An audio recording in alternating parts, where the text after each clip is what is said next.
అందరికీ నమస్కారం. A sound mind in a sound body అన్న ఒక ముఖ్యమైనటువంటి సూక్తిని ఆధారం చేసుకొని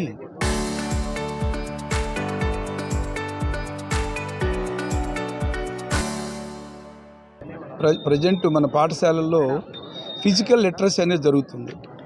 అంటే ఇంతకుముందు మనం ఆటలు అనేటువంటివి చదువు అయిపోయిన తర్వాత చేసే ఒక పనిగా భావించేవాళ్ళం. అలా కాకుండా ఇది కూడా ఒక లిటరసీ.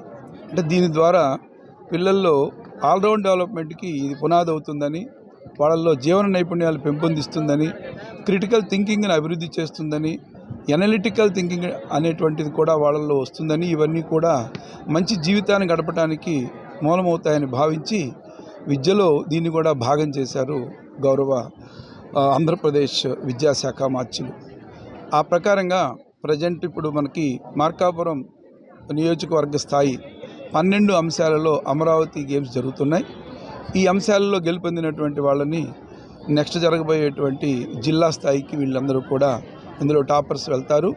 తద్వారా జిల్లా స్థాయి కాంపిటీషన్స్ జరుగుతాయి. వాటిలో గెలుపొందిన వారిని తదుపరి స్థాయికి పంపించడం జరుగుతుంది.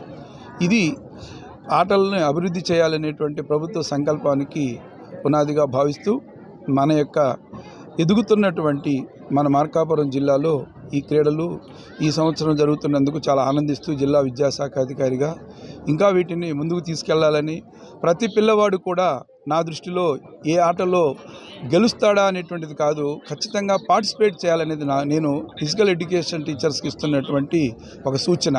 ప్రతి బిడ్డ ఏదో ఒక ఆటలో పార్టిసిపేట్ చేయాలి. గెలుపు అనేటువంటిది సహజం, ఓటమి సహజం అన్నటువంటి సత్యం బిడ్డ తెలుసుకోవాలి అన్నటువంటి అంశాన్ని ఈ యొక్క మీడియా ద్వారా తెలియచేస్తూ అందరు పిల్లలు చక్కగా పార్టిసిపేట్ చేయాలని, ఈ యొక్క అమరావతి ఈ స్థాయి గేమ్స్ని సక్సెస్ చేసి జిల్లా స్థాయిలో కూడా మంచి సక్సెస్ తీసుకోవాలని కోరుకుంటున్నాను. నమస్కారం.